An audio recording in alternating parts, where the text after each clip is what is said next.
Hey everyone, welcome to the Checker Chat. I'm Justin. I'm Blake.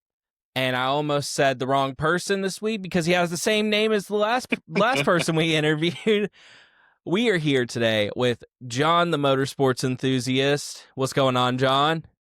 Going well. We're here and there's a lot of racing talk to happen and a lot of fun stuff to chat about and excited to be on. I've seen some clips of y'all and I was stoked when y'all invited me on, so it's a pleasure to be here.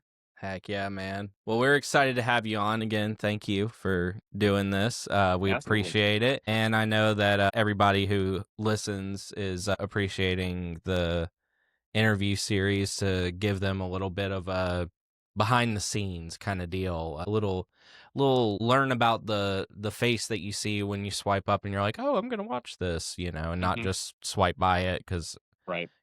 there's things on TikTok I'm like, this shows up, I'm like, nope, not gonna watch that. Like, not gonna watch your 7-second video. That's I'm not even giving it a chance. Yeah. But yeah, if you're ready, we're gonna dive on in. Let's do it. I'm ready. All right, Blake, you want to kick us off? Yeah. So we're gonna merge these first two since that tends to be how they naturally go anyway. Yeah. So what got you into NASCAR or just motorsports as a whole, and then how long have you been a fan of NASCAR? So what got me into NASCAR? I would say I've always been into it since a kid. I remember my grandfather and my dad both being huge Jeff Gordon fans. I actually, in my closet, I have a few of my grandfather's like vintage 90s Jeff Gordon puffer jackets. Hell that were yeah. sick. And so ever since then, I was a Gordon fan, grew up a Gordon fan. So I mean, ever since I can remember, I mean, my earliest memory, I would say, kind of ironically enough, my other grandfather who wasn't into racing, I was probably like 6 or 7 years old. We were at the beach. It wasn't a nice day outside, but it was an okay day. And I think they were racing at like Chicagoland or Michigan or something, sometime June or July. I was like 6 or 7. My other grandfather, who's a huge basketball fan, comes in and goes, "Why are you watching these cars go in circles and you're not outside?" And I was like, well, I don't know. That's a great question, but I never got up. I just kept on watching the TV. So I would say I've been a fan, 20 plus years now, I guess. That's my earliest memory of saying, okay, I remember watching a race. Was probably like 5, 6, 7 years old. So, Okay. but yeah, third gen Jeff Gordon fan, and grew up a Gordon fan. Nice. Heck yeah. Okay, so next one. What got you into NASCAR content creation? Oh, this is a fun story. So probably about 4 years ago, after I graduated college, I was, I guess, a part of the iRacing world since like 2013. And so when I got graduated, I started to get into, invest in an actual sim rig and whatnot. And I've always loved creating paint schemes back from like NASCAR, the game 2011, Yeah. making stuff in the paint booth and making those schemes. And my dad was always like, "John, you should do this more. It looks really cool." And I was 12 and I was like, okay, I don't know what that means, but all right. And so kind of left it. But as I graduated, I was like, you know what, I'm going to kind of get back into it. So I started designing paint schemes on iRacing and started posting videos about it. And they started getting like 5 and 10 and 15 and 20,000 views. And I was like, wow, this is sick. And so after a while, I started posting more and more. And then I was like, wait a second, I want to talk more than just these paint schemes, right? So then I transitioned to creating NASCAR content. And then that's when the snowball really started. And I was like, all right, what else is out there? Growing up as a NASCAR fan, I always hated Formula One because, there's that polarization there.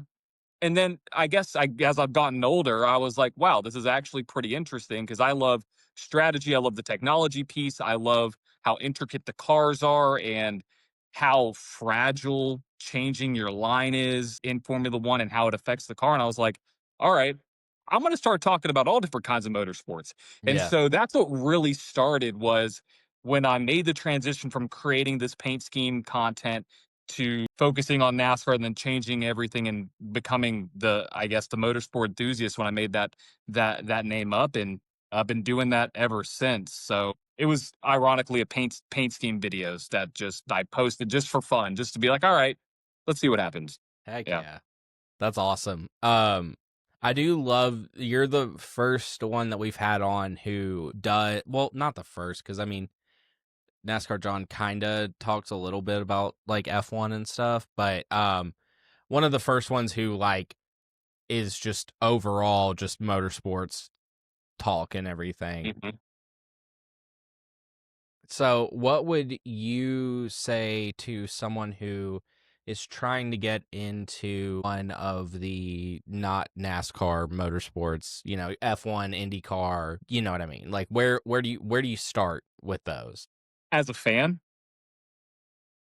oh goodness. I think so. I guess starting with the one that's in the States for IndyCar, I would say, it's similar styles of racing to a point when it comes to how close they are. You can kind of beat and bang a little bit without disrupting the car. It's not frowned upon as much as Formula One. Mm. I would say, I mean, just try to go back and watch one of the Indy 500s, Mm. or maybe go back and watch. I'm trying to think of races that I particularly would like. Obviously, the Indy 500, that's a big one. Any kind of like street course, I think is Yeah. pretty interesting. Yeah. And just go back and watch that. But also, and this is kind of how I've picked my teams, and it's easier. But as a new fan, find drivers or find teams that maybe you resonate with, whether it's like, for example, I love Joseph Newgarden because he's from Nashville, Tennessee. Find maybe some drivers that are from your hometown, or maybe on the other side, like Prema, they're new into IndyCar. So I'm Italian. I want to cheer for the Italian team. So you have those similar interests or demographics there. You can kind of dive in and pick a team based off of that. I Mhm. think really just kind of dive into some of the races and then look at the drivers. Watch some shows that are around IndyCar, 100 Days to Indy. There's that. Yeah. I Yeah. mean, look up any kind of driver content online. Go to IndyCar's website, just go through the list. And if you really want to get into it, go through every driver, see what they're talking about, see what they're posting, see if they're married with 2 kids, see if they're a Yeah. single 22-year-old dude that's trying to make a name, like figure out where you can resonate with those guys and find it that way. Same thing with Formula 1, and that's why I'm a Ferrari fan, is because I'm Italian as well. I'm a Makes big sense. Leclerc fan, I'm due so to sorry. some similar We won't I we won't go into Vegas. Oh I God. no, it's rough. But I'm a Leclerc fan due to some things with his father. Yeah. And I'm a Kimi Antonelli fan because he's the only Italian driver on the grid. And I so, love Kimmy. oh, Kimi's a great. I love the kid. I mean, He's gonna be I so think he could be good. a champion in like 3 years, 3 or 4 years. 100%. I think he could be a champion, especially with the new regs and the new Yeah. cars coming in 26. But I think if you're trying to get into Formula One, it sounds like the easy answer. But I think as much, well, is cussing allowed on the podcast? Go let it fly. Yeah. Okay, I was just gonna say shit. So I didn't know how it was there. As much shit that people give Drive to Survive, it does give an interesting glimpse into the world of Formula One. And I think that same kind of thing. Look up what the drivers are doing. Look at what kind of situations they're in from a personal level. I mean, you could even go and say, okay, I like McLarens as cars. I'm gonna be a McLaren fan because I Yeah. like the car. Yeah. Right. It could be as simple as that. But I think just sitting down and doing research and figuring out if you can resonate with any drivers, any teams, and then going full force. And then like if you're, there's speculation at talking about Formula One, it's always like where a driver's going to go. Same thing with NASCAR. Like one of the big discussions is Leclerc going to stay at Ferrari? And there are rumors about him going to Aston Martin. And I don't know how I feel about that as a Ferrari and a Leclerc fan. So I'm like, oh no, am I gonna have to cheer for Aston, right? Yeah. Yeah. So you have to really kind of figure out what's important to you as an individual and Yeah. then find other drivers, teams that align with that. Or you could do what I did. And I was a third gen Gordon fan, primarily because my grandfather and my dad was a fan, but also because I liked flames on a race car. And it was as simple as that, right? Yeah. Yeah. It was as simple as that. So Yeah. that's what I would say. Long winded answer, but pretty, I like is what that I would you recommend. brought up Drive to Survive, because one of the first things that I did after going to my first race was go and watch Full Speed. Mm, And Full Speed, like after that race, I was like, okay, I'm gonna be a Blaney fan. And then I watched Full Speed. I'm like, I like Blaney even more. Yeah. yep. He's freshly married. I'd been married for a year and a half, give or take a little bit. Yeah, year and a half, right around there. I was like, his wife says something cringy and then it becomes something. I'm like, that tends to be what happens with my wife too. So I'm like, I feel like I resonate with this guy. Yeah, Yeah. that one actually was not, that question was not written down. I just thought of it Gotcha. off the dome. I love it. I love it. With Formula One, I will say I'm not like I've never talked about it because we're mainly NASCAR. I Drive to Survive is what got me into it, along with the video games. If you do watch Drive to Survive, take it with a grain of salt. They do for TV twist, and it's a great show. But if you truly want to follow storylines, take storylines with a grain of salt from that. Absolutely. Oh, for sure. And there's been so many times when I've watched and I'm like, that's not exactly what Yeah. happened. So there's that. But I mean, it's a show. It's a Yeah. drama. It's really good. They for a drama aspect. Oh my gosh, they knocked it out of the park. Yeah. But from a racing element, it's if you're going to watch racing, you're not gonna. I mean, Yeah. you're gonna see it, but you're not gonna see it if you know what I mean. Yeah. So you have to like watch the races, but it gives you a glimpse into a part of the world, right? Yeah. Yeah. And also another way to become a fan, and it's not a terrible way. Let's say you have a favorite number, you could go that route. Yeah. Like I'm born on the 24th, so like I feel like the Dang. stars the Yeah. stars aligned perfectly for me to be a lifelong 24 fan. Whoever sits in that car, which is Yeah. why I'm a Yeah. Byron fan now. But yeah, you can make it as simple as that. Everybody has a different reason for being a fan. As long as you're not bandwagoning from team to team. Yeah. right? Yeah. There's that too. So Yeah. At least with IndyCar, they have Penske, since you do like Penske, so Yeah. that's good. Newgarden, I like Pato O'Ward a lot for IndyCar. Yeah. Those are probably like my two. And Mhm. then F1, I really like, and I know that right now this is like the most basic, boring. Lando Norris is my favorite driver, but I have gravitated towards him since he really didn't do anything with McLaren at first. gotcha. Yeah. And then Charles is probably my second. I gotcha. Yeah, no, Lando's. He's the next two races are going to be pretty important for that McLaren team, and that's all I'm going to say. And Yeah. so Yeah. I have some thoughts on Lando. I went to bed halfway through Vegas because I was like, okay, Lando ruined his race at the very beginning. Right. Max is going to win, whatever. I was like, it's late. I'm going to bed. Because they started at like 11 o'clock for Vegas because they do a night race. Okay. 11 o'clock Vegas time? No, 11 Or Eastern. Eastern, so Eastern. like 8. Okay. Yeah. Cool. Gotcha. Yeah. But I mean, Yeah. the races typically are no longer than 2 hours? Would be Yeah, a good hour average. hour and a half tops. Yeah. Sometimes depending on safety cars, an hour 45, but Yeah. it's really like an hour 20, an hour 30. Okay. So, And I think, Yeah. I know F1, I don't know about, I'm assuming IndyCar is the same, but F1, you can go on their YouTube and go watch like full races of older stuff. You can do highlights like how NASCAR Yeah. does all their highlights, like Yeah. all that Yeah. kind of stuff. Yeah. No, definitely. I've sat down and tried to watch Drive to Survive, and I think I need to just give it another chance, honestly. Yeah, I mean, let me say this. If I could go back, I guess not if I could go back. Watching it now, I probably will view it from a completely different lens than when I first started watching it, Yeah. just because I'm so deep into it now. But I know I'm not going in there to watch, high intense racing action. It's going to be for what they want to show the fan, Yeah. or the Yeah. cap, whatever it may be. So I'd give it another shot, see what happens. Who Yeah. knows? But See what happens with it. Okay, so I know you said Jeff Gordon is your all-time favorite driver, And Byron's and current. Byron is your current favorite driver. Who are your favorite drivers outside of that? oh gosh. Okay, so IndyCar is Joseph Newgarden. He's a Nashville guy. Went to actually a rival high school of mine, so that was actually really funny. I got an autograph signed from him, and we kind of joked about it back and forth a little bit, which was pretty fun. For Formula One, top favorite driver is Charles Leclerc. And then looking across the board, I like.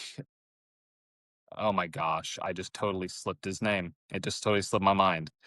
This is going to be a chop for sure. This is gonna be a chop for sure. Oh my goodness. I just totally lost his name. What series? It's World Endurance. Okay. He won Le Mans 2 years ago. I've started trying to get into World Endurance, so I'm not Yeah. super. I gotta look this up. I hope doesn't make a clip. I'm already I hope this I'm already doesn't one make a step clip. ahead of you. We won't make it a clip. 2020. Robert Kubica, that's who it is. Oh. Okay. He was a Ferrari, what could have been the next great Ferrari driver, got in a terrible, terrible rally incident where the barrier shot through the windshield Wow. and severed his right arm, and basically came back and won the 24-hour Le Mans in a Ferrari, which was epic. And then I guess going down the ranks of NASCAR, I'm a huge Rajah Caruth fan. Well, I saw him Okay. win in Nashville. That was pretty epic. I'm a big Connor Zilic fan. I love Zilic. I love Hocevar, which I know a lot of Yeah. people have a mixed opinion on Hocevar. We love After hosting. Yeah, watching we're Hocevar fans here. good, because after he's good for the sport. Yes. He's good for it. And after watching Rising, it really paints a really cool picture of who he is as a person. And hopefully they'll do more with that series. I thought it was epic. But I would say if I could give my top 5 right now, I mean, outside of the Cup Series, Rajah Caruth, I guess Zilic is now in the Cup Series. I would give Charles Leclerc, Formula One, Joseph Newgarden, IndyCar, and I'm just trying to think of anybody else that I think it would be in that list across the board. I mean, outside of like maybe uh Arvid, who's he's an up and coming driver in the Formula ranks, possibly going to take over in the Red Bull seat, maybe, depending on how Yeah. that one goes. I would say those are my top guys. Kimi Antonelli, got to have Kimi Antonelli in there. So yeah, I say Newgarden, Leclerc, and Kimi were probably my top 3 behind Byron right now. Okay. So, Nice. yep. Heck yeah. Blake, you want to ask your favorite question of the whole entire series? Yeah, I love how that just got thrown I've just completely I've on just me. like stapled it to you. I'm like, yeah, that's your question. Go I mean, ahead. it is. It is. Who would you say are like some of your least favorite drivers? I am not afraid to say this. Denny Hamlin, Yep. just great individual. Love the guy as outside of racing, but on the track, oh my goodness. Yeah. Oh gosh. I've kind of honestly not grown too fond of Lando Norris That's recently, fair. surprisingly. A lot of people, well, there's a lot of people on both sides. For me, for Lando, it's almost the demeanor and how he's been carrying himself and how it's changing so much as the season's gone on, and almost like I feel like he felt like he was going to win the championship, but now it's sort of slipping away. And you could see that in the post race. You could see that on the podium. Like you knew something was up. And so I am not too fond of Lando. Let me think. IndyCar wise, there's nobody that really like Yeah. is anything in that. What I would say is like my least favorite. But I would say Denny's probably there. I used to not be a Logano fan. I still am not a Logano fan after what he did to Byron at Darlington. I will never forgive Yeah. him for that. I used to absolutely hate Brad Kay, but Yeah. I'm a huge fan of Brad Kay now. Same. I guess let me say I tolerate Brad Kay. I like him until we go to a drafting track, and then it's kind of you're over here. Yeah. Right. Absolutely. So I'd say Denny Hamlin, Logano, kind of the standards. Yeah. I'm trying to think of anybody through the ranks. I'm not a big fan of Austin Hill after this year. Thank God.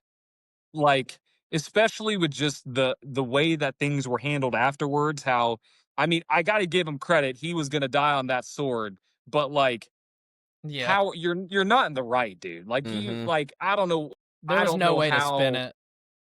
like you right hooked him. And like I get it, you got RC in your back pocket, but like brother, you did it. Like, and he said multiple times and then he got suspended. So like Yeah. there is that. So I'd say those are my top 3.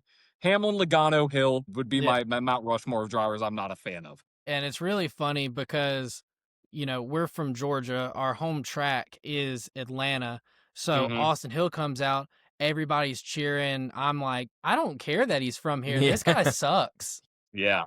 Yeah. No, I went to Atlanta, I guess it was February. So the early race last year. And yeah, I mean, everybody was cheering and I was Why? Yeah. I mean, and I felt like, I mean, go to a drafting track. He's gonna be there, right? What he has? He has like 9 wins I now. think it's 10. It's something It's crazy. 9 or 10 because I know he broke like senior, junior, and Tony's Xfinity record.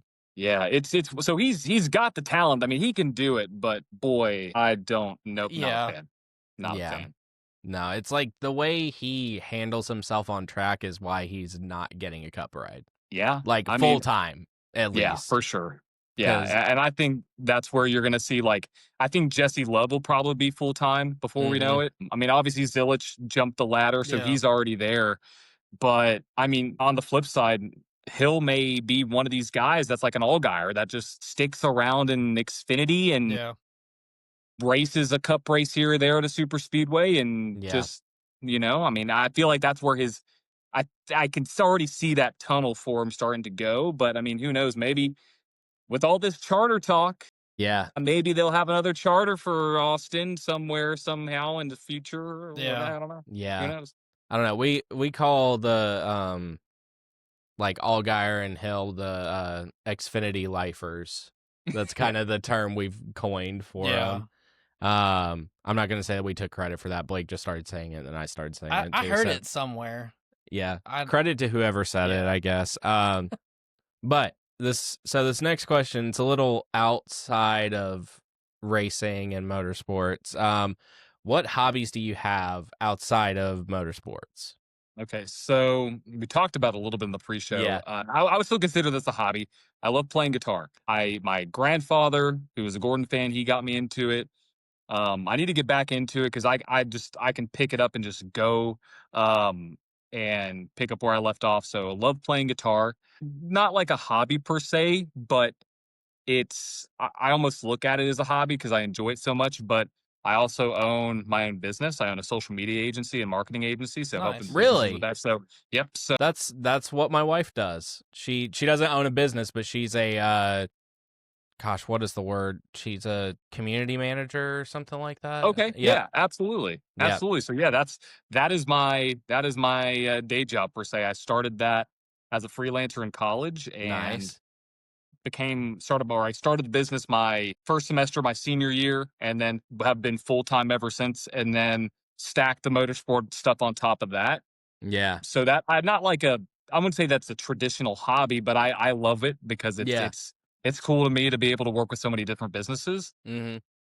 Let's see. I love to travel. I'm a big fan. I know I've said this like so many times, but I'm Italian, so I love anything Italian. So I feel like coffee and travel are two little Uh, hobbies for me. Yeah.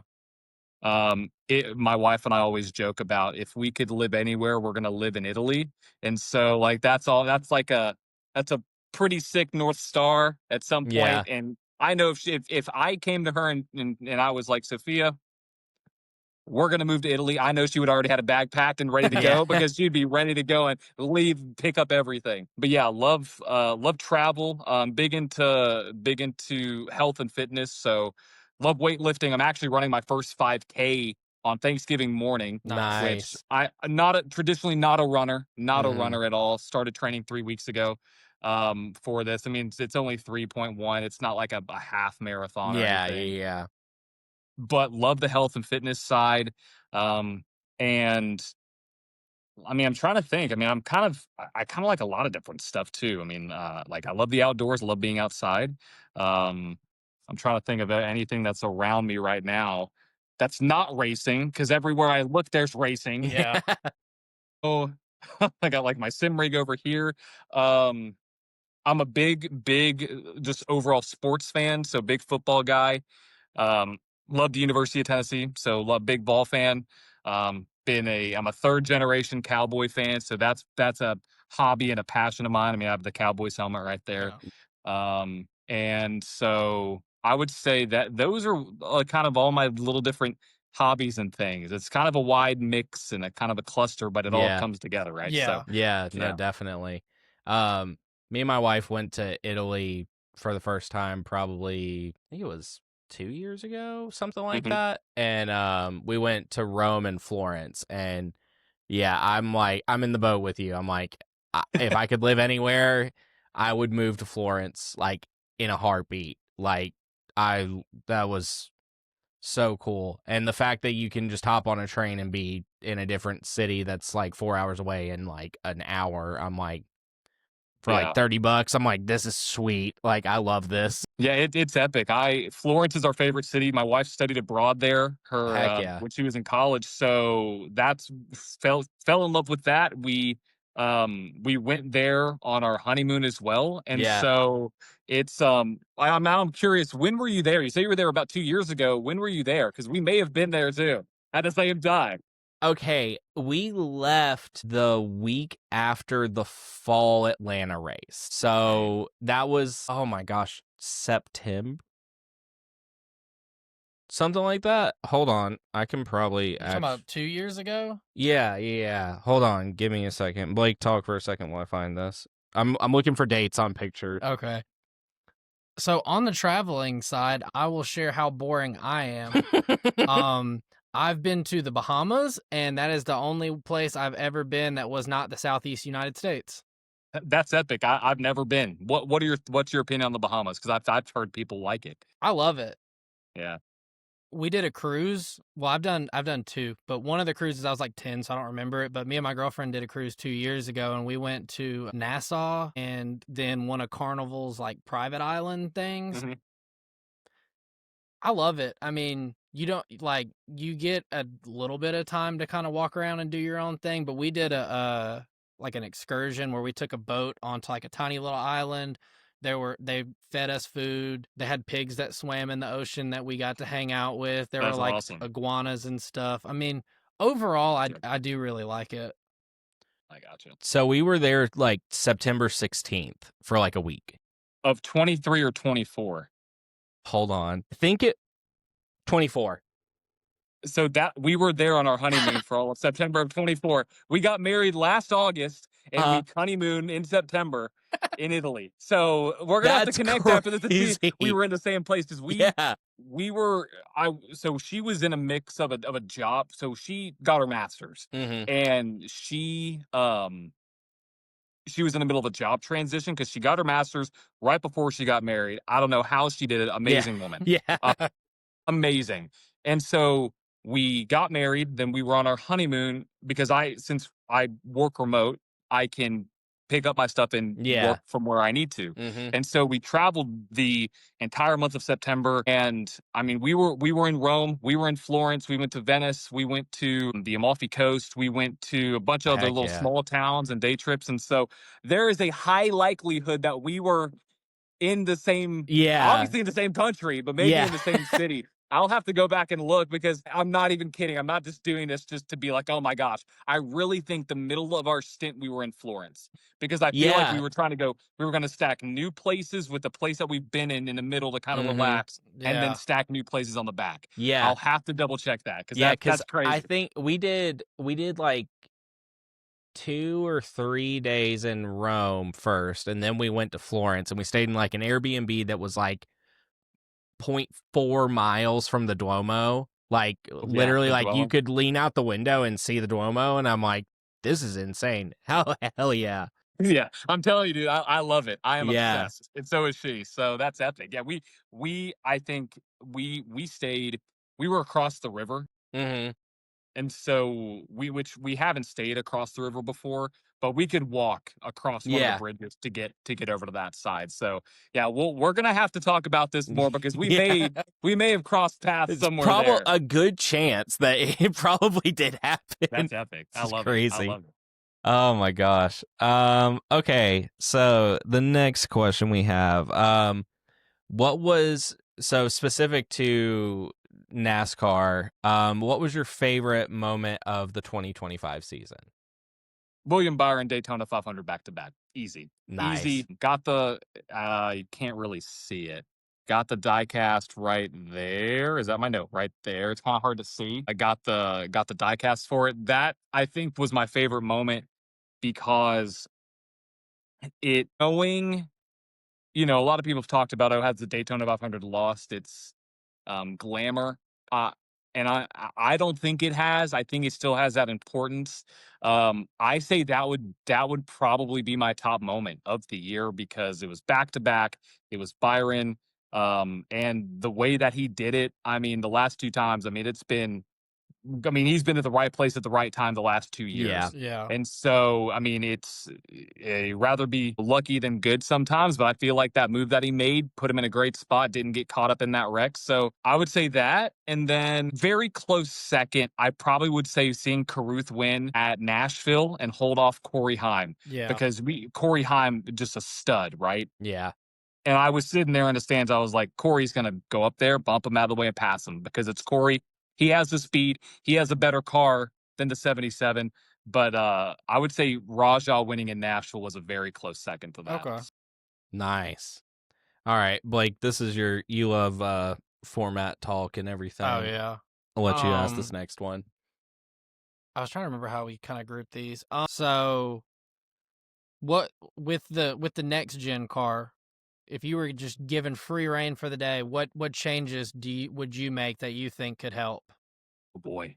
With the car or with NASCAR as a whole? We'll stick to the car on this one, The and next then the next one is for the playoff format, so Okay. you'll have Okay. your time to get to Yeah. Well, that. I love it. I love it. I love it. So I surprisingly, I think I'm on an odd side of this where I like the car for a couple different reasons.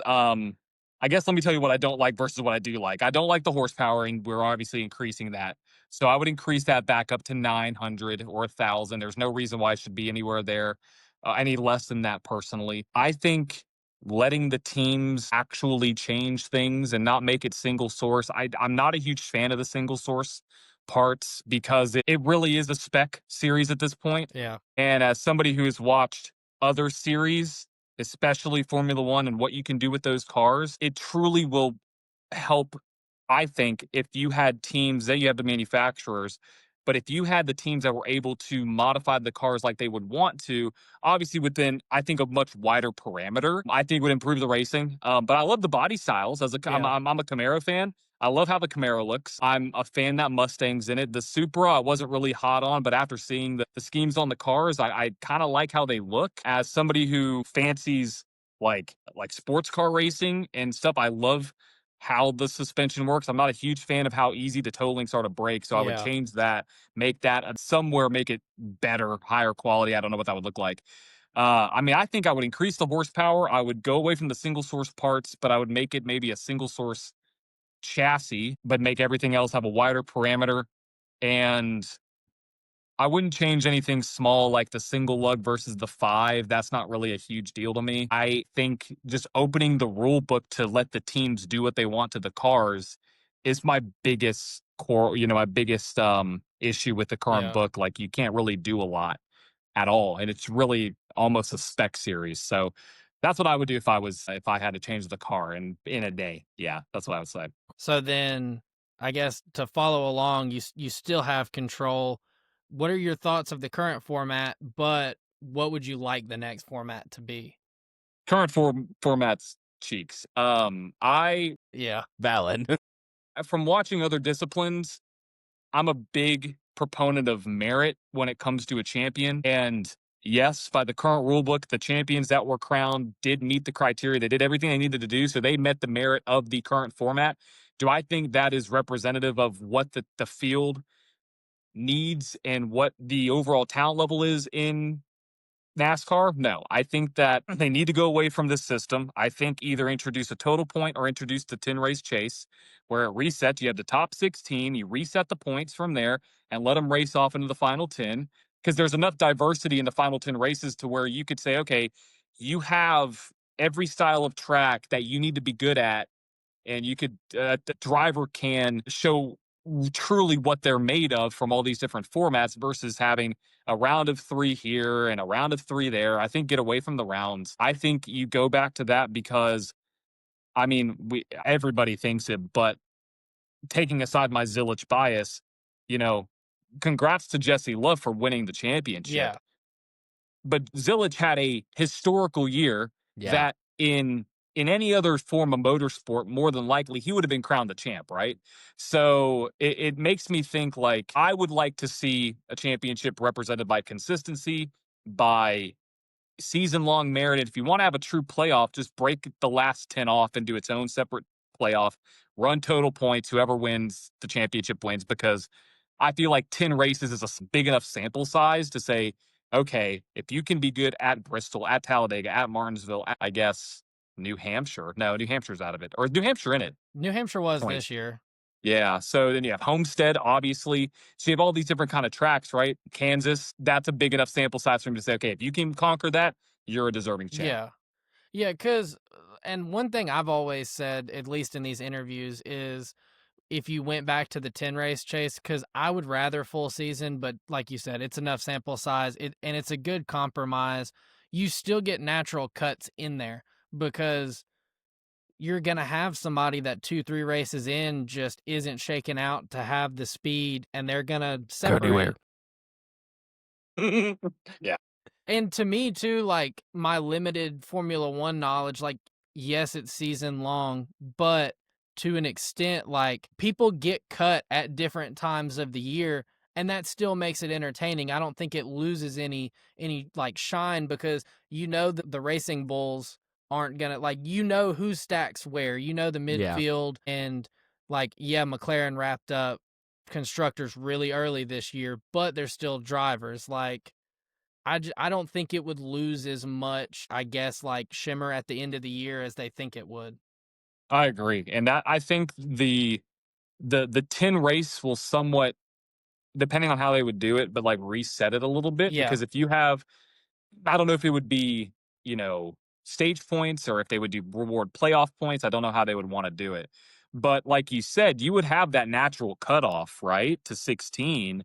And then from there, as races go on, I mean, more than likely the driver in 16th place, unless they just find some kind of miracle, they're probably not going to be like you can get a good enough idea about who's fast, who's not, but still create those situations where maybe somebody in P10 just gets hot Yeah. in the final 10.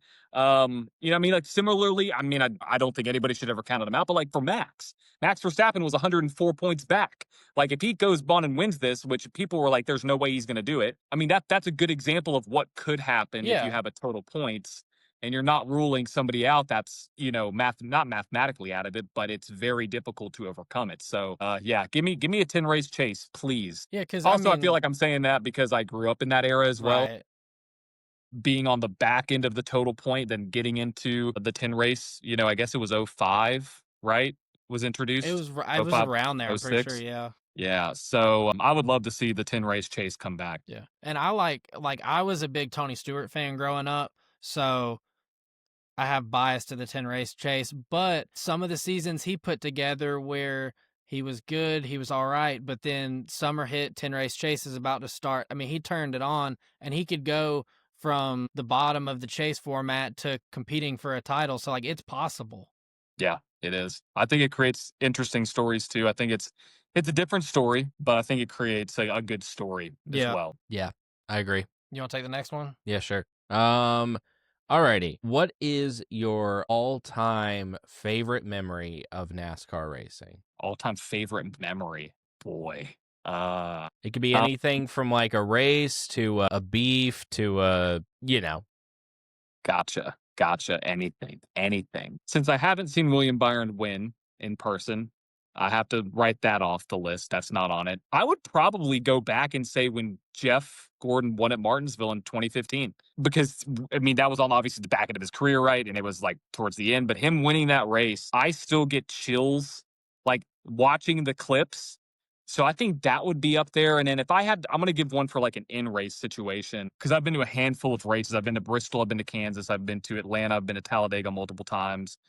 I would say from the pure excitement and energy, but obviously the race ended under caution. But Atlanta this past spring, I don't think I've ever been on my toes more live at a race than that race. Yeah. yeah. The moves that were made in turn one and going into turn three, slide jobs all over the place. And even my even my wife Sophia was like, "This is actually kind of exciting." And to hear Yeah. her say that, who watches Formula One, I'm like, "Goodness gracious, I'm keeping this PG. We're gonna keep it PG." I was like, "Holy crap, that's awesome!" And she is a Chase Elliott fan, by the way, so there you go. But I say Gordon probably winning in 15, and I would say that Atlanta race was just being there. The excitement was there. It was I was freezing my ass Yes. off. Yeah. Yeah. I would say that would probably be my top 2. If I had to give, like, a more of, like, a fun answer, Let me think. Let me think. I'm really trying to go back into, like, my Rolodex of memories here. I think Byron's first win. Um, so I kind of not fell out of the sport, but once Gordon retired, I was like, I'm not really sure about Chase being in that 24 car," and I was like, "Okay," but then when Willie B came in, I was like, All right. And so when he won, I think it was the duel, if I'm not mistaken. Was it the duel or it wasn't Homestead. No, it was No clue. Daytona. It was the Daytona. Wasn't it like the Coke Zero 400 or whatever? Yeah. Yep, it was the fall Daytona race, and I actually, where is it? Yeah, it's right. I had the diecast of that. I got it recently. I think that probably would be there as well, because that was the moment where I was like, holy crap. My driver that I picked, because he's been on iRacing forever, he's around my age. He won a race, and people were like, "Oh, not like, oh, this William Byron kid," but I mean, he did well in Xfinity. Yeah. Obviously, obviously did extremely well that side. But I was like, "Oh my gosh, I could follow this guy from the beginning, right?" And Yeah. that's kind of what I was like. That's amazing, because I watched. I was like, "Holy crap, he just won the race!" Like, I haven't felt this in, God, was it 4 years? I guess Yeah, it was technically since. right around.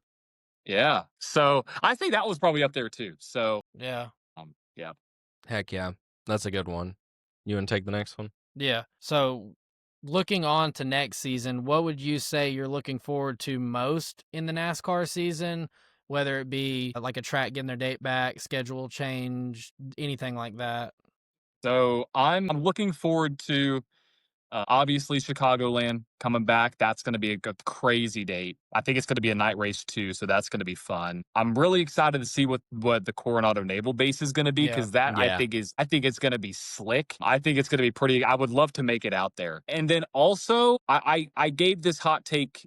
I think it was a year ago, but I said that Carson Hocevar would be a NASCAR champion in the next 3 or 4 years. So now I'm on year 2 of this, going into 26. I'm excited to see what Carson can do, because I think he could make a big splash. I mean, Yeah. Yeah. he was so close so many times Mm-hmm. in 25. I think the rise of Carson Hocevar winning is probably where it's going to be at. I think from a driver perspective, I think that's what I'm looking at. Also, Connor Zilic, as a huge Zilic fan, seeing if he's going to have that like freshman year slump where people are going to question, why did they bring, the whole narrative, like, oh, they Yeah. brought him in too early. Yeah. Oh, he's not as good as people thought he was. All that different stuff, and seeing like if he can match that hype, how he responds to the noise, if he can go out there and win right off the bat. I mean, he's going to be a factor at road courses, right? Yeah. So, Yeah. I mean, I say the schedule's good. I'm looking forward to that. I'm looking forward to Hocevar, and also looking forward to seeing what, if Zilic can match his, the hype of what he could bring as a driver to the Cup Series, being freaking like 19 years old. It's Yeah. wild. Yeah. So, I think Hocevar is going to be one of those drivers that once he gets that win, he gets over the hump, and it happens more often because, like you said, he was so close so many times this year. And being younger, I do think that probably takes a toll on you. So once you get the one under your belt and you have that confidence, I think that's when we'll really probably see true Hocevar every week. yep, because he didn't win because of the equipment, right? I Yeah. mean, it was, Yeah. especially the Michigan one. I mean, in that one, you could argue, okay, was he running too hard? But like, that was just, and also I think he could have won Atlanta if they didn't throw the caution. Yeah. And I was Yeah. I was in the stands, and I was watching that at a 3 and 4, and I didn't realize the caution had been thrown, and I was filming it as they were coming around 3, and I was like, "Oh my god, he's in the middle. He's gonna Yeah. do it." And then I looked up, and I was like, "You gotta be kidding me," Yeah. because I knew he wasn't at the lead during that caution. So he's gotten the taste of it. I think he'll come out. I don't know what the over. I don't know if y'all are into betting at all on the It's NASCAR illegal side. here in Georgia, so Gotcha. We can do on like paper, no. We can But do like prop yes. bets, but not. Gotcha. Gotcha. I don't know what the over under is on his win total is. I would hit the over. I Yeah. would hit the over on whatever it is. I think if he gets that one, like you said, watch out. I think it'll solidify that confidence in him. So, Yeah. And I think yeah. Suarez going over and being a teammate is gonna help too. Hmm. Yep. Just the experience that Suarez has, Yeah. for sure. Yeah. I agree on that. Let's see, where are we at? Okay. I'm gonna tie these two, or actually these three, in together. Because a lot of people end up just answering them all kind of in the same thing. So how many in-person races have you attended? what is your favorite and your least favorite track you've been to? And then what tracks would you like to go to next? Okay. Specifically for NASCAR, let me see. I've been to Dega 3 or 4 times. I've been to Bristol twice, so that's 6. Kansas once. Nashville every time that they've been here. Um, so I'd probably say 10 to 11 in person, Mm-hmm. around that number, maybe 10 to 13. Oh, Atlanta. So that's probably up there. So probably around 11 to 13 races. Um, favorite track? I mean, the Atlanta race was damn good. I mean, that was crazy to watch in person. I would always say Talladega, though. If I had to give one sentimental value, my dad's favorite track was Talladega, and that was the first race I ever went to. Was the I think it was it the Goodies Headache Relief 500 in 2011? I think it was. That sounds Uh, right. yeah, sounds about right. I think that's what it was in 2011, and that was my first race. So Talladega's always going to be right up there at my favorite track. My least favorite track? Oh, geez, that's tough because I have Dega as a sentimental pick, Atlanta because the racing was solid, Bristol because it's Bristol. Like nothing can match Yeah. Yeah. Bristol. I mean, that's an iconic track. If I have, Well, it could be one that you haven't been to also. Like you could just say like the racing here that you've watched over the years. Like got it. Sorry, Okay, I should okay. have I no, should have you're added you're that little good. bit in there. Yeah. No, I would say okay. Favorite track. Oh, I guess least favorite track. Oh gosh, let me think. Let me think. Because super speedways, I grew up watching them. Yeah. And those were my favorite con because they were so close together. Least favorite track? I don't think about it often, which is kind of crazy. I don't really think about my least favorite because I watch them all. Yeah. That's But valid. Yeah. I mean, we may have to chop this too because I'm Yeah. really No, thinking you're You're good. good. You're because good. I love. I'm trying to think of any. I'm trying to think of this year which ones I just didn't enjoy. I want to say I'm literally going through the country in my head, like literally going through the entire country. I love road courses. I'm just going to kind of process of elimination here. I love road course racing, but that's probably because it stems from all my other forms of Yeah. racing that I like. Yeah. My dad was a big Super Speedway fan, so I have that sentimental connection there. Mile and a half racing, I think, is solid. My least favorite track, though, I would probably, and I don't want to do this. I'm stumped, actually. Holy shit, I'm stumped, guys. We could Holy skip shit, hold over on. this if you want to. No, I'm good. I need to, because I'm trying to think of all like what I paid attention to, because I can find silver linings in a lot of things. I, Yeah. I don't. Yeah. I'm not a one thing about me. I don't like to complain about like tracks that often and like Yeah. race unless it's like something that's crazy wrong. I'm literally looking at the track list right now for the season. I'm gonna save my 2 cents on this one because I've never shared it till afterwards, so I Okay, don't taint what your thought gotcha. process is. So looking back through the schedule, I think that my least favorite, and I'm doing this because there's just other mile and a halfs that are better. I'm not a huge fan of Texas. Okay. I think that's kind of a common, not a common one, but I know that it's one where people just aren't a huge fan of it. Yeah. Um, I would say that, and then I would probably, and it's kind of surprising, I'm actually not a huge fan of New Hampshire. I love the race. I love how you have to drive the track, but if I had to give my favorite tracks, it would not be on that list. It would Yeah. probably be Yeah. towards the bottom half. But that's what I would say because I'm a big fan of like close racing, but also very technical racing, like how to drive a line, which is one reason why I do like New Hampshire. But there's just so many other tracks I would rather watch a race at than New Hampshire. So I'd probably have to say New Hampshire is my least favorite, surprisingly. Yeah. Yeah, I think mine from the recent schedule would be Gateway, like Worldwide Technology. I don't know what it is about it, but I've never been able to get into it.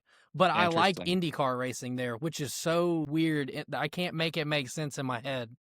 Gosh, because I was gonna say Gateway, but the reason why I didn't is because they're slightly more banked. Well, I guess turn Yeah. 1 and 2 is a little bit more banked, and not that there's. I mean, it's pretty comparable. But racing it on iRacing, I would rather race at Gateway versus New Hampshire just Okay. because of the differentiating corners. I mean, I guess turn 1 and turn 2 in New Hampshire is different than 3 and 4 just a little bit, but I just prefer the racing at Worldwide Tech, but Yeah. it was right there. I was looking at both of those. I was like, Yeah. those are probably towards the lower portion of my list. So we're right there on that one. All right. So, what would be at the top of your bucket list for tracks to visit? And we can open this one up even to give a NASCAR answer, but then if you want to go like F1, IndyCar, we'll open it Yeah. up to that Gotcha. too. Okay, so NASCAR answer, it's actually really easy. Daytona, Darlington, top two. I want to go to the 500. I want to go to the Southern 500. I want to go to Charlotte. So I'd probably say those are my top three right now. I would love, and I said this I think a little bit earlier, but going out to San Diego, Yeah. watching that race would be pretty sick. But I would say Daytona, Darlington, and Charlotte, kind of the big three. Opening this up more though to a wider array of tracks. I would love to make my way to because IndyCar is. I mean, I guess let's go to IndyCar. IndyCar, there's somewhat similar calendars there, but I want to go to the Arlington GP. That's one because it's a street Yeah. course, and as a Cowboys fan, it only feels right to go. Right. So there's that. I want to go to St. Pete. Would love to go to St. Pete IndyCar. Other than that, I've been to the Indy 500s. That's the big one off the bucket list there. Nashville's a great race, so I would say that. But other than that, across the pond, I have a somewhat extensive list. But if I had to give like my top three, I love Monza in Italy. I love Spa in France. I also love La Sarthe, so where the 24-hour Le Mans Yeah. is. Those are my top three there. I would love to go down to Interlagos in Brazil, just because of one, the technicality of the track, but also with Ayrton Senna there. And that's where he's buried and being in racing royalty and Yeah. being in that presence, right? And then probably I would say where they hold Bathurst. So the Bathurst 1000 over there, I guess that's Panorama. I think it's Mount Panorama. Am I wrong? Oh man, I'm really testing my knowledge here. Hold on. I'm like, Yeah, Mount Panorama. you could Yep, say yep. anywhere, and I'd be like, yeah, Yeah. I have Yeah. no idea. Sure. But I would say those five for sure. Just they're all iconic. I mean, they're some of the best of the best, and they're so historic. Silverstone would also be in that. Yeah. I mean, I prefer Spa, but that's just me. But if I had to rank all of them, honestly, I would probably put like Daytona at the top, and whether that's the 500, whether that's the Rolex 24. I think Daytona is my next one that I want to knock off. Probably followed by every other ones overseas, and then knock off Darlington, knock off Charlotte, and those are much easier for me because Right. Yeah. I don't have to hop on a plane, Yeah, be on a plane for definitely. atop the ocean, right? So Yeah. All right. So going not on tracks, but back to cars, what were your favorite and least favorite paint schemes of 2025?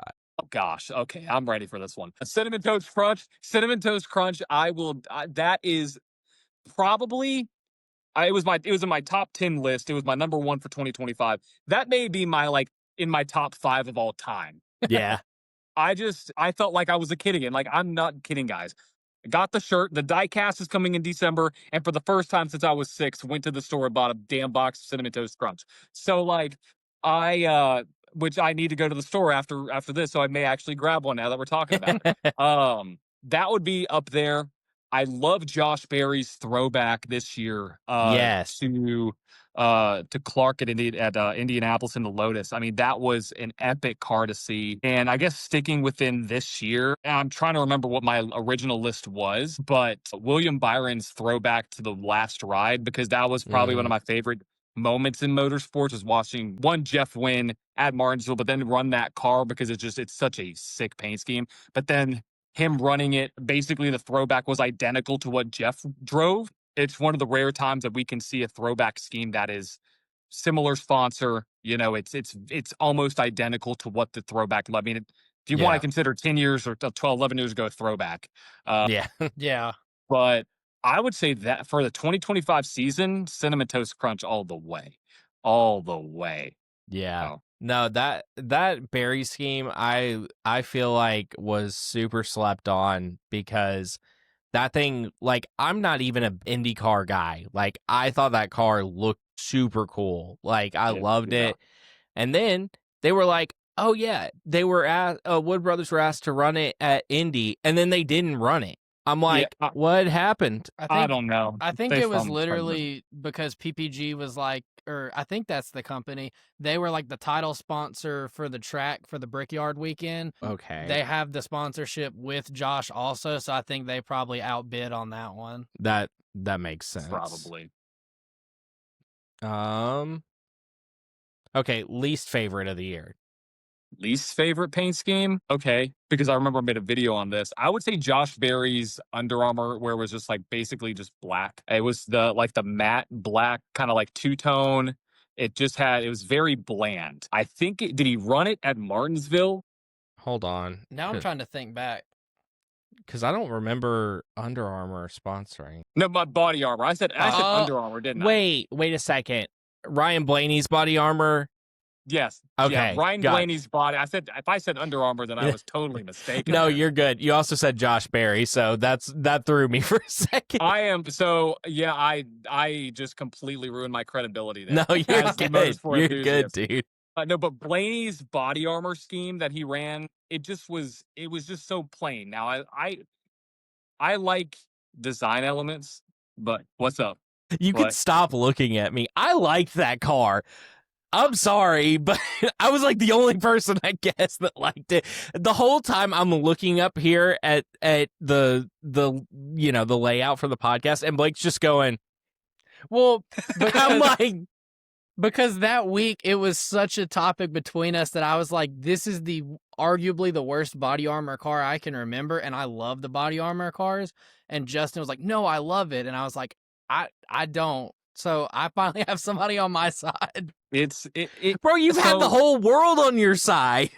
But I mean, like, in this aspect. Okay, I got you. My bad. I just think, and I think it's the reason why I like Cinnamon Toast Crunch so much, is they leverage the brand so much in the car itself and the scheme. And I'm looking at the car right now with the product placement.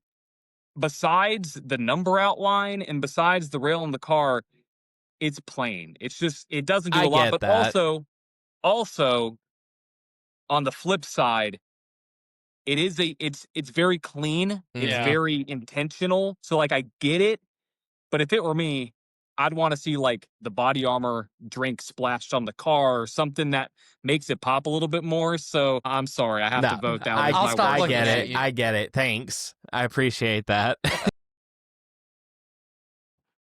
Oh my gosh. Yeah, no, I get why people didn't like that one. I just thought it looked like a backup car. It does. But I know that's why a lot of people liked it. They were like, it looks like a test car, which I think that's cool as well. I get it. See, I liked Suarez's backup car from Mexico. Like, I thought that looked cool. Ironically enough, I love that car. Yes. So that tells you where my head is, because there was nothing on it, right? Yeah. So I thought it was Body Armor did a poor attempt of branding on the car. Okay, fair. I get that. This will be our last one on paint schemes. But your all-time NASCAR Mount Rushmore of paint schemes, like what do you feel is the most iconic or what's the most sentimental? Any of those parameters? So Jeff Gordon Flames mid-2000s, because that's when I think, yep, right there. Precisely. It's what I remember growing up watching, because I wasn't old enough to remember the rainbow. It was in that transition where he actually went to the flame. That would be my number one. Number two, I would probably have to, and I don't think, they're kind of hard. You can't really tell. I have to move my camera. I'm not going to do it. I have like a legend shelf here where it's Gordon, Earnhardt, and Johnson. And I'd say the next one would have to be Dale Sr. It's a basic answer. Yeah. But like, you can't, that is ever cemented the top paint scheme. The third is, I would put in my brain, because it's purely sentimental, my very first race that I ever went to at Talladega when Jeff Gordon ran the Imron scheme, where it was like the orange and yellow faded to black in the middle, then the orange yellow on the back end. I think that was technically maybe reversed, but that scheme ever since has been at the top of my list. Mainly because one, it was the first race I went to, but my dad passed away in 2018. And so being sentimental, him being one of the reasons why I was a Jeff Gordon fan, Yeah. that scheme has been cemented in my brain as that is one of my top three. It's actually one that I run if I'm ever in like an iRacing league and we're at Talladega in the fall. I typically throw that on as like a throwback kind of in memory of him. So that would be my third favorite. So two Gordons and an Earnhardt sounds kind of basic, but like Yeah. Yeah. it's up there. But that flame one, that will never be replaced. Now Yeah.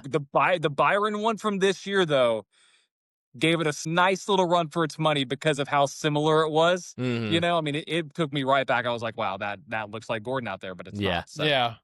yep. Yeah. No, that flame car is probably at the top of my list. I mean, It's up there on mine. yeah. One on mine that I people tend to not talk about, but around Dale Earnhardt, the Peter Max car, the tie-dye.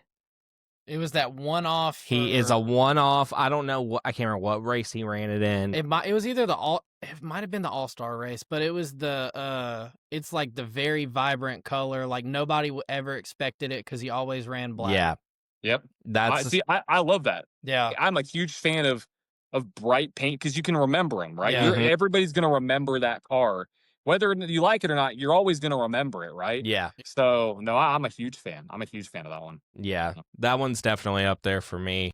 I don't see a ton of people talk about that one, but Yeah. you know, And then I feel like the Kellogg's, like the Terry Labonte 5, I feel like that one, at least from my memories, somewhat up there, but I don't know. I might be wrong, but I feel like I don't hear that one a whole bunch. yeah, no, definitely.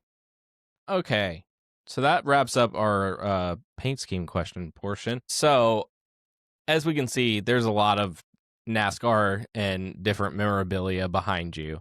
Mm-hmm.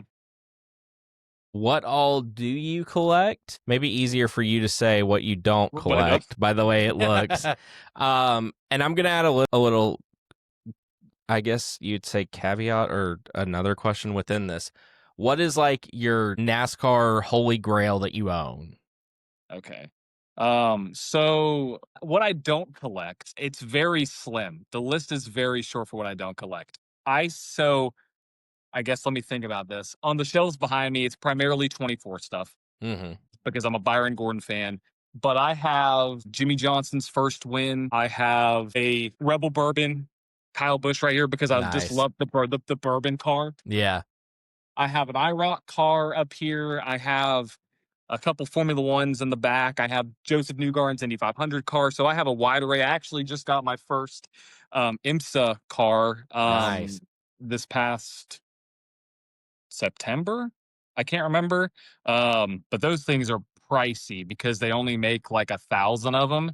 And like this, I'll show you. So it's the AO Racing car, the Porsche, right? So this thing was 105. Gee. And I almost had a stroke when I heard that price. But then I heard what they charge at the racetracks and they mark it up another 40 to $50. And it's because they're resin and they only make a certain amount for a specific race. So and then Okay. it takes so long to make. And Yeah. so they're somewhat I don't want to say rare per se, but they only have a certain number of like actual die casts that they Yeah. make. Yeah. But I collect it all. I have 164s, 120s. I have the advent calendar here that my wife got me for an early Christmas present because content, right? Yeah. I have I started collecting tickets. I have racing cards, like actual trading cards. I'm actually big into like picking up like prospective drivers that I think are going to do well. So like Connor Zilic, Kimi Antonelli, those kind of guys. If it has something racing related, it's somewhere here, and I'm gonna get it some way, shape, or Yeah. form. And then this guy, I guess, what was your second question? It was what's like your most prized NASCAR memorabilia that you have? Oh, me. Oh gosh, that's a great question. Yeah. The easy answer would be the William Byron, because the William Byron Daytona 500 win from this year, primarily because it's my first ever elite premium, so the highest of the high you Okay, could yeah. get. That I would say would be up there. Outside of that, I would probably put in that same realm. It's kind of being hidden right now. but it was the first ever Jeff Gordon signed die cast that I ever got. It was from a place between, you may or may not know, it was called JP's NASCAR Outlet. It was between Nashville and Knoxville, Tennessee, and they shut down a couple years ago. But we used to travel to North Carolina all the time for family because my grandfather lived there. We would always stop in, and I have a die cast behind me. It was Jeff Gordon's, it was either 2011 or 2013, I can't remember, but his AARP car. And it was the first diecast that I remember going with my dad and buying that was autographed. And Nice. that's one of the few times that we actually bought something from there, because I could never make up my mind. Uh, it's like, it literally, imagine, like, what can I compare it to? I don't even know what I could compare it to, because I've never seen anything like it. I mean, imagine like a huge ass warehouse with every kind of racing memorabilia and every diecast you could think of, like mix like Lionel with, I don't even know, like things that you would see in, and I've heard this, but like all the tents down at Charlotte, Yeah. Yeah. imagine that, but all in one building. And so I would say that would probably be right up there. I'd probably put him like 1A and 1B, because it's one of my earliest cars that I remember getting outside of, ironically, my dad got me the Jimmy Johnson first win and a Dale Earnhardt diecast. But that one is the first one I remember getting in person, going between here in North Carolina, and it was autographed. And I have the certificate of authenticity sitting right over there. So Nice. yeah, it's one of my prized possessions because it was with my dad. Yeah. Yeah. Cool. Well, that wraps up all of our questions to you. But we're going to open the floor to you to ask us any questions you want to, anything you want to talk about. And then at the end, anything that you want to plug. Okay, cool. Let me think.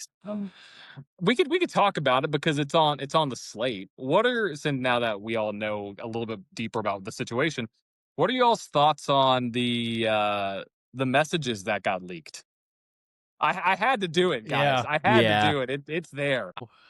It's bad. It's real Very, very bad. bad. It's very bad. If I was Richard Childress, I would not be very happy right now. Yeah. And I think I saw today he's seeking legal action for Potentially. defamation potentially. It's just a horrible look for somebody in power of a sport to talk about a very established longtime member and owner, and then like to be scared of the SRX series that didn't know how to finance and ran themselves out of business essentially, that ran, I think it was six weeks, just a short little series, and they were so intimidated by that. Yeah. I think it's also horrible timing. I don't know, it just, we knew that skeletons in the closet were gonna come out from all the defamation of starting this lawsuit, but I don't think we expected this. Yeah. No, I think that the talk about RC is like the last thing anyone expected, because he's almost just like kind of catching strays at this point. Yeah. Like, And then I guess a weird part of it is, why was Riley Herbst's dad so involved in all of Yes. these text messages? Yeah, I don't know. That's a great question. I imagine we'll find out as time goes on, and whatever this does to the case. I mean, Yeah. it's not looking great. yeah.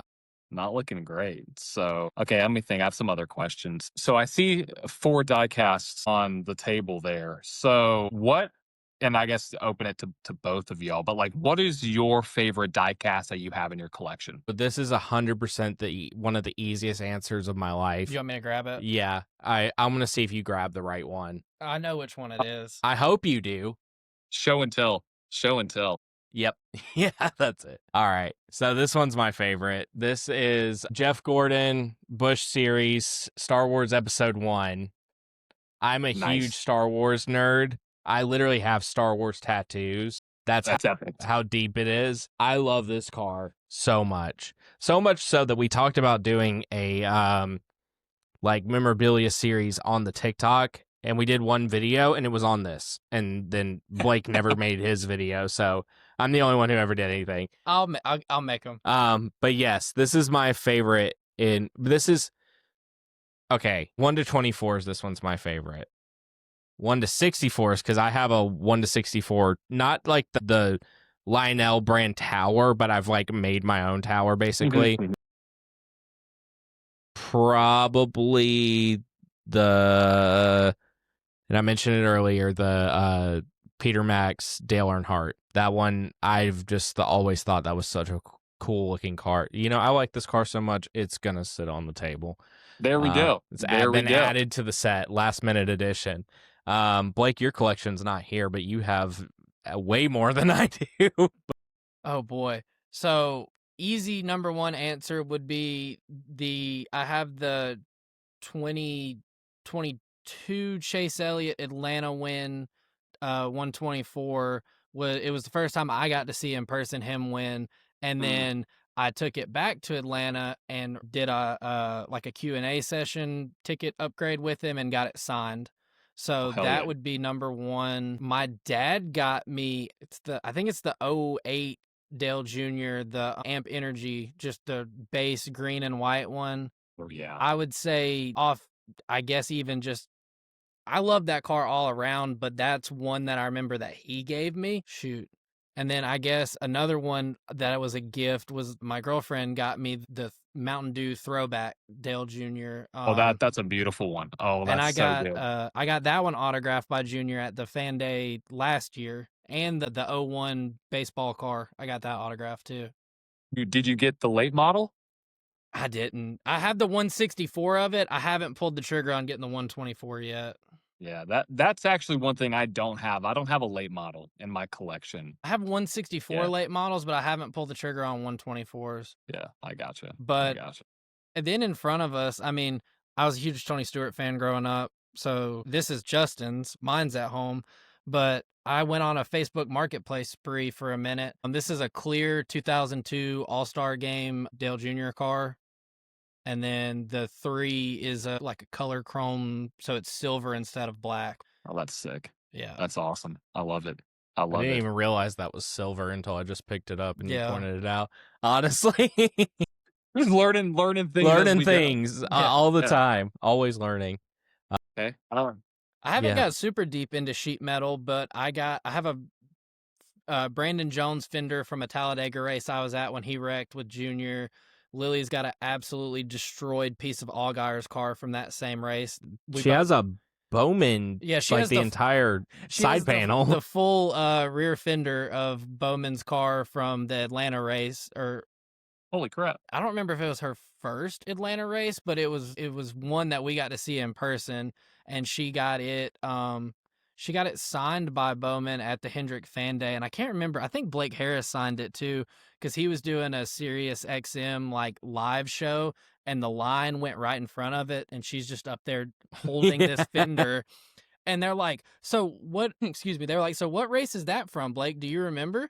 And he said, "Oh, let me look at it." And he started looking at it. He goes, "Oh, that was Atlanta. That was an awful day for us." And then he signed it for her and like talked about it.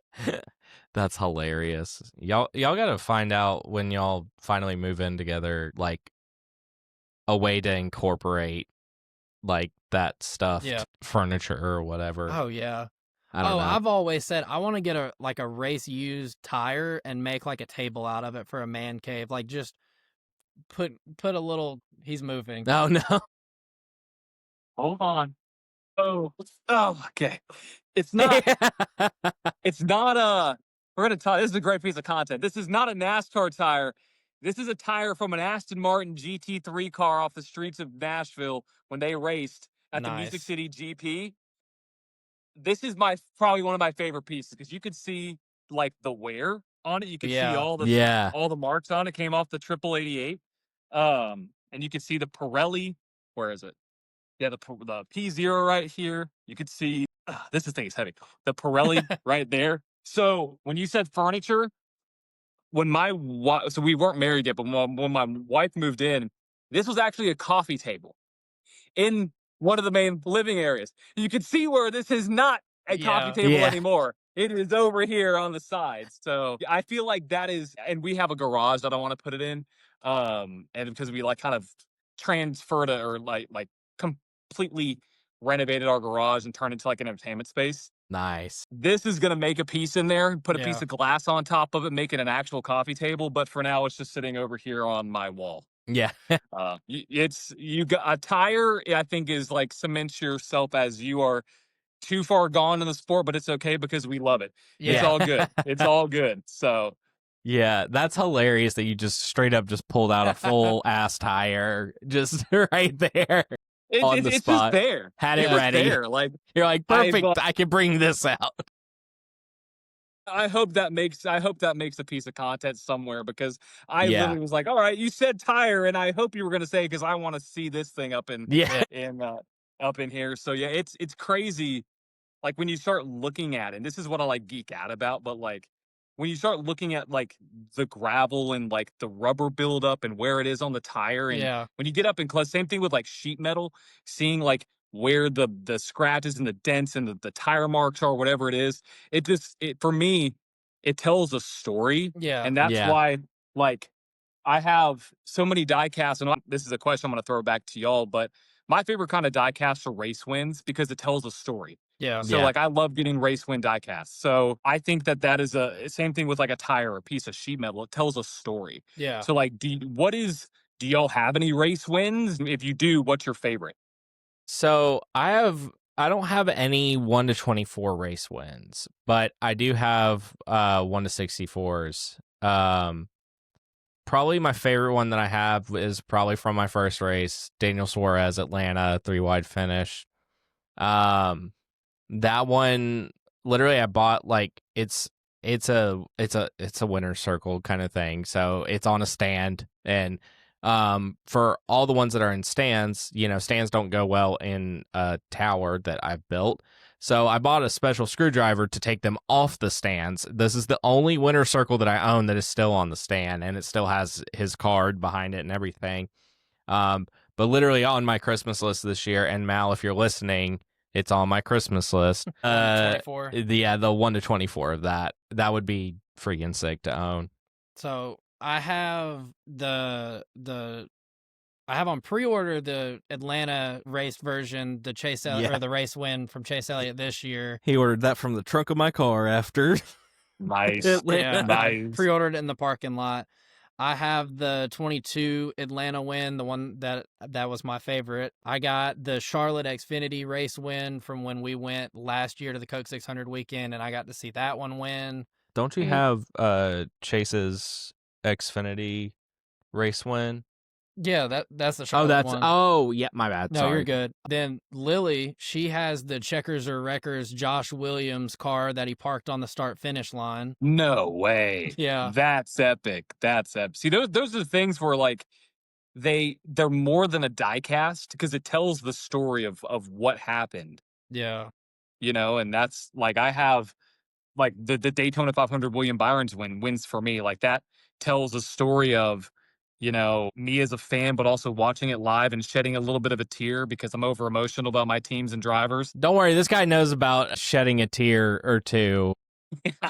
So, yeah. Our most viewed TikTok is me at Atlanta losing my mind and happy crying that Chase Elliott won. Oh, dude, I get it. I would be the same way. And the date will come. The date with Byron wins in person, I'm there. Yes, I'll be in a nervous wreck. And I understand that to a little bit of a point because we went to Nashville this year for the IndyCar finale, and I can't thank Caitlin enough. She is the tire changer for Joseph Newgarden, and she reached out to me, and we got a tour of the garage, and we're able to That's awesome. hold Joseph's wheel and be behind the scenes, and then as a whole group. And I have 2-3 friends that are huge Newgarden fans. They had no idea that was happening. So I had to keep my mouth shut for like 3 or 4 months. And that happened. We got to the garage. One of our friends, Lindsay, literally broke down after going into the garage and being able to touch his wheel. And then he won that race. Yeah. That's awesome. Everybody was cheering. I sat down and started crying. And I'm not ashamed to say that. Yeah. Because it was just like, oh my God, I just watched my favorite driver win in his hometown for the very first time. And that was the first time that I've seen any of my drivers, and I'm not going to call Raja not a premier driver, but Cup Series IndyCar Formula One. Yeah. I've never seen in person except for Joseph at that time winning in Nashville. And so I get it. I had sunglasses on for a reason because I knew when he crossed that line, I was like, I am not letting anybody know that I shed a tear for this. Yeah. So I get it. I get it. Blake let it be known. That's for sure. It is what it is. And then there's me behind the camera covered in Michelob Ultra. No, it was your It was Bush Apple. it was a huge bush that you had. I didn't It was have, just a Bush Light. I got it from somebody. I don't know who. Maybe Tyler had Maybe, I don't know. yeah, I don't Someone know. did. It was all over me because he had just opened it and it was all over me. I love it. But yeah. And it was a night race. There were no sunglasses in sight. Yeah, I was Oh, no. Well, also, even if you had sunglasses on, would have been able to tell. yeah, I was front row also Yeah. too. So like, Shoot. Yeah. Yeah. Absolutely. No, it's that was funny because I texted him that night at like 2 a.m. I was like, "Hey, can I post this video?" And he's like, "Sure." And now it's 58,000 views later. yeah, Hey, it gets the people. I think it shows, what it means. Yeah. I think that it is, people can be over emotional about their sports teams, but also I'm on the side of that. I think it shows how much of a fan you are when it means that much. yeah, Because I know that and I'm probably carrying the emotional burden of every Cowboys fan over the last 20 plus years with me. So it carries over to every other sport that I'm a part Yeah. of, right? But it's seeing your driver win in person is like, it's not like a football game, right? yeah, It's not like a basketball game. There's one winner, there's one loser. And in motorsports, there's 39 losers and one winner, or Yeah. 19 Yeah. losers and one winner. So it's a completely different ball game when you have so many factors. So I'm the first one to admit I will probably ball when William Yeah. Byron, if I see him win in person. Absolutely. So it's there. Yep. Heck yeah, man. Well, I think that is a good place to wrap up. You got anything you want to plug? Plug your socials and all that good stuff. Sure. Yeah. So if y'all want to find me, I'm everywhere at the Motorsports Enthusiast. So you can find me on Instagram, on Facebook, on YouTube, on TikTok. Started to kind of dabble into some Snapchat back end stuff. So primarily on those big four. I guess some other plugs while I'm here. Obviously, y'all, I mean, amazing, amazing pod. Love the questions and love how conversational it is. It's super real, which is really cool. I don't feel like I have to be super polished. Yeah. I can just kind of riff and do whatever, which is awesome. And so I'll say y'all for that.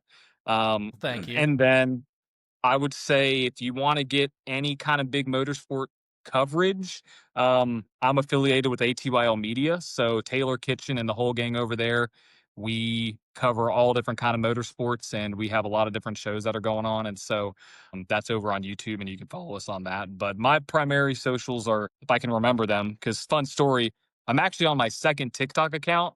Because that is like a common theme amongst almost everybody. Because like dude, you and Tyler both are on like their second account. So me and him, I think, have a I don't know what his is, but I can assume it's similar thing. It's basically policy violations. I got policy violations for three things. One, I was showing a NASCAR race and they picked up the back end audio and they said, "Oh, you can't do that." And I was like, great. That was actually situation number two. Situation number one, I was actually broadcasting an F1 race and I was talking through it, but showing the screen. That's a big no-no. That was number one. Number two was an NASCAR race. And the third one, which got my account completely suspended and had to start from scratch, the Noah Gragson Ross Chastain fight, they said that it was not instilling, but promoting violence. And I was like, and it gives you a reason when you appeal these things. It's like, Yeah. why do you feel like your video should be able to be on the platform? And one of the reasons was I've seen other content that exactly like this on the platform, and I put that in there twice. They still denied me. I was at like 11K and just My completely gosh. took it off. It was right before they started the creator reward program too. And I was like, and so I had to restart from scratch. So yeah, TikTok, it's okay. I guess I forgive you now. But Motorsport Enthusiast on TikTok, and then at the Motorsports Enthusiast everywhere else. Awesome. Sounds good. Well, Blake, you got anything else? I think I'm good. Cool. Well, this has been the Checkered Chat. Justin. I'm Blake. And I'm John, the Motorsport Enthusiast. thank you guys for listening this week. I love how I've just said, hey, go like find where we are. Just go look on the socials. If you follow us on Spotify, you know that we're on Spotify. You know that we're on everywhere. And, you know, you can't forget about it, Audible or whatever I said every day, every single episode at the end of or all throughout the season. Anyways, we will see you guys next time. Bye.